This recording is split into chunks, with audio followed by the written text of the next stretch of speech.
জুলাই শহীদদের আত্মত্যাগকে জাতির প্রেরণায় রূপ দিয়ে অঙ্গীকারের আহ্বান জানিয়েছেন ভারপ্রাপ্ত রাষ্ট্রপতি হাফিজউদ্দিন আহমেদ। সংসদ ভবনে গণ অভ্যুত্থান দিবসের এক অনুষ্ঠানে এই আহ্বান জানান তিনি। একই অনুষ্ঠানে বিরোধী দলীয় নেতা বলেন, দলের স্বার্থ বিবেচনায় রাষ্ট্র পরিচালনা সরকারকে ব্যর্থ করবে। আজকের এই অনুষ্ঠানের গণ অভ্যুত্থান দিবস উপলক্ষে রচনা ও চিত্রাঙ্কন প্রতিযোগিতার পুরস্কার বিতরণী অনুষ্ঠানের আয়োজন হয় সংসদের দক্ষিণ প্লাজায়।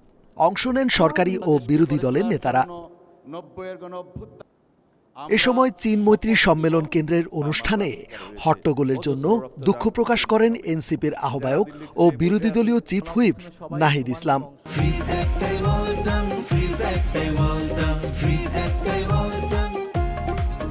আজকেও কিছু বিবৃতিকর ঘটনা ঘটেছে, মহামান্য রাষ্ট্রপতির উপস্থিতিতে ঘটেছেন, সেটার জন্য আমরা সবাই বিব্রত।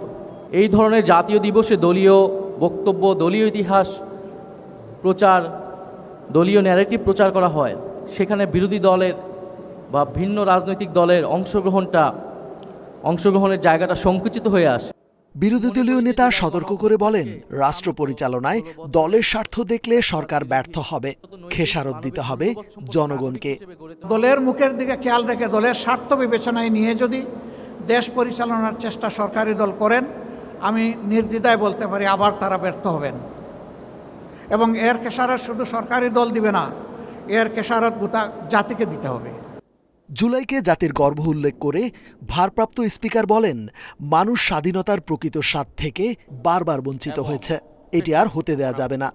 5ই আগস্ট আমরা পেয়েছি দেশীয় হানাদার বাহিনী এবং ফ্যাসিস্টকে পরাভূত করে। স্বাধীনতা উত্তর বাংলাদেশে আমরা কখনোই ধারাবাহিকভাবে গণতন্ত্র পাইনি,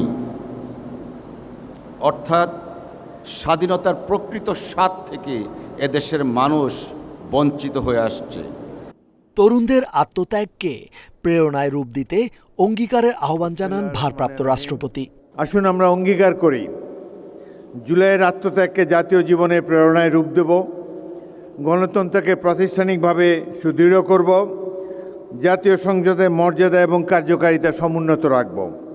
অনুষ্ঠানে রচনা ও চিত্রাঙ্কন প্রতিযোগিতায় বিজয়ীদের অভিনন্দন জানান রাষ্ট্রপতি। রেজওয়ানুল হক, ইন্ডিপেন্ডেন্ট নিউজ, ঢাকা।